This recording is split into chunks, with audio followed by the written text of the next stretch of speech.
Motorola injects the Razr Ultra 2025 with bigger hardware upgrades that makes the flip style phone more powerful than anything else prior to it, all while deepening its experience with Moto AI. However, this is all amounts to a steeper cost. Motorola had two back-to-back successes with Razr Plus 2023 and Razr Plus 2024, so the company is clearly on the right path when it comes to making some of the best foldable phones around. This year, however, Motorola is shaking up the lineup by introducing three new models: the Razr 2025, the Razr Plus 2025, and Razr Ultra 2025. The Plus is no longer the premier flagship model in the lineup, as the new Razr Ultra 2025 now occupies that top position, boasting a more powerful chipset, a bigger battery, more storage and RAM, a larger main display, Moto AI features out of the box, and more. However, it commands a higher cost that catapults it into flagship territory alongside phones like the iPhone 16 Pro Max and Galaxy S25 Ultra. That's why I want to explain what kind of value this new ultra foldable offers despite costing more with my Motorola Razr Ultra review. With the new moniker, it's no surprise that the Ultra ups the ante with its higher $1,299 starting cost. That's a premium $300 over the Razr Plus 2024 and puts the Razr Ultra firmly into the flagship phone category. I won't say yet if the higher price point is valid, but just know that it has double the storage of the Plus at 512GB, more RAM, a bigger 4700 mAh battery, a premium chipset, and faster charging speeds. Additionally, it's really nice that you have more color options to choose from this time. You get a choice between Pantone Rio Red, Pantone Mountain Trail, Pantone Cabaret, and Pantone Scarab. I have got the latter, which features a sweet-like Alcantara finish. While some would argue this is the most premium option of the bunch, I prefer the Pantone Mountain Trail version with its wooden finish.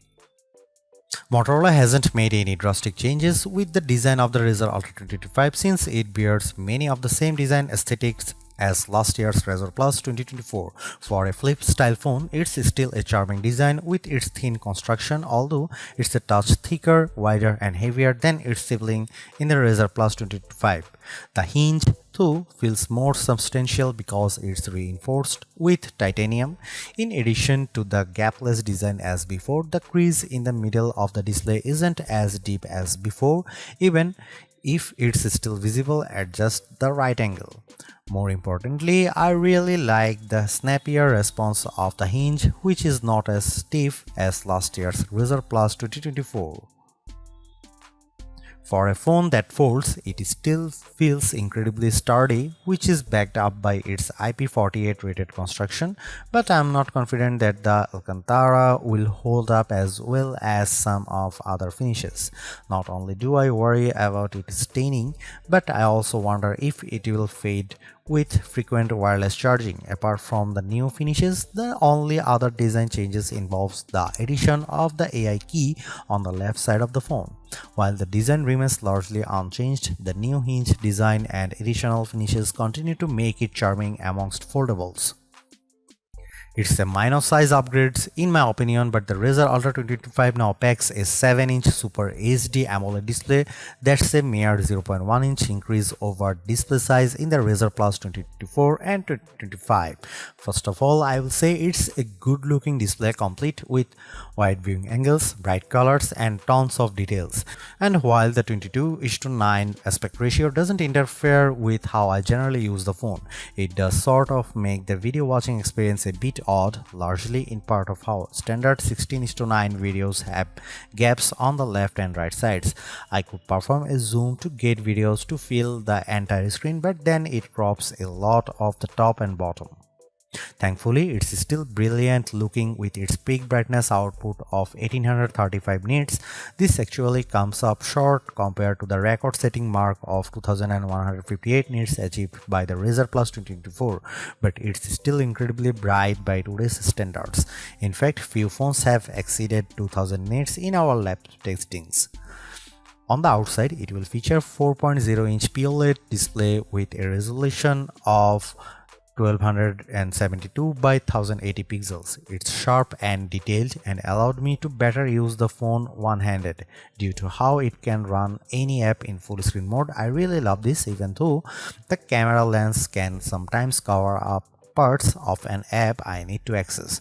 Just as before, there are tons of personalization options and the ability to place it in one of its flex modes to access its desk display mode. I wasn't a fan of the switch Motorola made with the Razr Plus 2024 since it dropped the ultra-wide camera in favor of a telephoto one with 2x optical zoom, but I'm glad that Motorola has gone back to that setup with the dual camera setup on the Razr Ultra 2025, which consists of a 50 megapixel main camera paired with a 50 megapixel ultra-wide camera. Flip phones such as this are meant for blogging, so ultra-wide cameras are valued for this exact reason when it's paired with the outer screen for recording video. While there is an upgraded 50 megapixel selfie camera embedded into the main display, I still love being able to use the better rear cameras paired with the outer screen. This makes selfies and vlogging much easier. Content creators will enjoy the number of camera modes available with the Razr Ultra 2025, including new editions like Group Shot, which basically takes a burst of images and blends the best faces for the picture perfect shot. As much as I like using Pro mode to tweak the camera settings to my hiking, it's only for photos and not videos. Plus, it's missing a portrait video mode that other similar priced phones offers. Here are some camera samples of the Motorola Razr Ultra 2025.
The arrival of the Razr Ultra 2025 puts Motorola into a deeper conversation with the best phones because it's finally armed with a flagship caliber chipset, the Snapdragon 8 Elite. I'm not surprised by how much of a difference this makes because I have seen the benchmark scores put up by other phones, but it definitely makes the Razr Plus 2025 the most powerful foldable phone in our tested to date. In Geekbench 6, the Snapdragon 8 Elite paired with 16GB of RAM outperforms last year's Snapdragon 8s Gen 3 powered Razr Plus 2024 by a long way. Its single and multi-core scores of 2719 and 8342 respectively even managed to beat Galaxy Z Flip 6. There's also a remarkable GPU performance boost as well, nearly doubling the frame rate that the Razr Plus 2024 achieved with 3D Mark's Wildlife Unlimited test. The 73.74 FPS average frame rate pulled in by the Razr Plus 2024 isn't too shabby, but the Razr Ultra managed 145.32 FPS running the same test. This is all translates to an exceptional performance no matter what I do or run on the phone. Scrolling through the interface is also buttery smooth, thanks in part to its adaptive 165Hz refresh rate, which gives animations that extra fluid look. Games run really well too, including when I play them in full screen mode with the outer screen. All of this just shows how much of a leap it is over last year's Razr Plus 2024. Software plays a critical role in giving the Razr Ultra 2025 much more value, mainly due to how it's offering several AI features out of the box. Moto's custom UI is running on top of Android 15, but it's amplified by how it integrates Moto AI and other AI assistants into the mix. Before I get into that, I will say that the Razr Ultra 2025 has a lot of unity when it comes to being productive, in addition to being able to run two apps simultaneously on the main display. I really appreciate how it's one of the few phones I can comfortably use one-handed, thanks in part of how the outer screen can run just about any app. I might be in the minority when it comes to seeing this as a huge benefit, but it's hard to describe just how helpful it is. There's also a Smart Connect, which offers an intuitive desktop-like experience that also seamlessly works with other devices. Essentially, it's Motorola's version of Samsung DeX, but it works entirely through a wireless connection, from being able to access apps and files stored on the Razr Ultra 25. Smart Connect can even allow me to cast a virtual version of the phone on my Windows 11 laptop. This is all fantastic, but I just wish it could work through USB-C as opposed to doing it just wirelessly. With a wired option, I would be able to directly connect my X-Real AR glasses to it for an even better experience. I am even happier to see that Motorola's in the AI race now, because Motorola AI is available right from the start. The company's been working on this for a while now, starting off as a beta with the Razr models last year and finally revealing it in full here. Some of the Moto AI tools can be quickly launched by pressing the dedicated AI key on the side of the phone, but the full suite is accessible by running the dedicated Moto AI app. These Moto AI tools consist of Catch Me Up, Pay Attention, and remember this: Catch Me Up uses AI to give me a helpful summary of my notifications. Pay Attention is a voice recorder that will transcribe and summarize recordings, and remember this allow me to save screenshots, photos, and more for me to recall later. Over on the creative side, I really like the suite of tools that Moto AI offers, which is more or less the same stuff I have seen with Apple Intelligence, Galaxy AI, and Google AI. For example, Image Studio lets me generate images through a text prompt, which I am happy to say manages to create realistic images when I asked to generate Teenage Mutant Ninja Turtle fighting black cats. Meanwhile, Sketch to Image uses AI to take my crude drawings and generate finer, more detailed images. However, many of other AI-assisted photo editing tools I have come to use aren't handled by Moto AI at all. Instead, it leans on Google Photos to perform tasks such as removing unwanted subjects and re-imaging images. Likewise, it also incorporates Google Gemini and Perplexity to perform more advanced requests, but you only have access to them for 3 months, which you will then need to pay subscriptions to continue accessing their advanced features. I'll give Motorola credit for bringing these AI tools and assistants to the Razr Ultra 2025, but it's playing catch up. For example, it doesn't create richer document outlines and summaries with Pay Attention as I have seen with the Note Assist with the Galaxy S25, nor does it have anything remotely close to the call screen function of the Pixel 9. Despite this, it's a good starting point for keeping the Razr Ultra 2025 in the game when it comes to AI features. It just needs more of them at this point to match the utility that its rivals offer.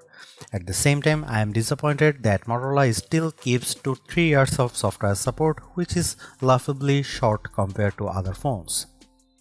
Honestly, it's hard to believe that there is a 4700 mAh battery inside of the Razr Ultra 2025 because its overall size isn't that much different from the Razr Plus 2024. Paired with the power efficiency of the Snapdragon 8 Elite, the Razr Ultra 2025 reaches new heights with its battery endurance. Not only it is the most powerful foldable phone that has gone through our battery test, but it's also the longest lasting battery in a foldable as well. There is just no comparison here because it blows away the Razr Plus 24 and Galaxy Z Flip 6 with its remarkable time of 18 hours and 57 minutes. However, it only achieved that mark with the refresh rate set to efficiency fast mode. Out of the box, it's set to smart and balanced mode, reaching a time of 15 hours and 42 minutes running the same test. The default battery performance still lands the Razr Ultra 25 in our best phone battery life guide. In my day-to-day use, I am also pleased to see that it's making a huge difference because for a phone of its size, it easily carries me through an entire day without the need to charge. Luckily, it also gets an upgrade with its 45-watt wire charging, which gets it to 40% capacity in 15 minutes of charging. That goes up to 72% after 30 minutes of charging. I have yet to commit long term to using a flip style phone, but the Motorola Razr Ultra 2025 is making a strong case to make me ditch my Galaxy Z Fold 6. That's because this compact ultra sleek foldable phone is turbocharged in nearly every way over last year's Razr Plus 2024. Like I have said already, it's the most powerful and longest lasting foldable phone I have come across. On other note, I also love how it goes back to main and ultra wide camera setup, which is powerful combo for creators. I just wish there are more video centric modes to really make more use out of it. At the same time, the new Moto AI features help to diversify its experience, but it doesn't come close to matching the robust set offered by the Galaxy Z Flip 6. There's definitely still a lot more that Motorola could do to bring it to the same level, but it's not here in the current iteration. Most of all, I'm torn about the higher cost. It's a big step up over past models and sets a precedent for everything else. Price increases are inevitable, but this is just a bigger jump than what I anticipate shelling out for a flip style phone. It's not perfect, but the Razr Ultra 2025 is steering in the correct direction by entering the AI conversation, all while making marked improvements just above everywhere.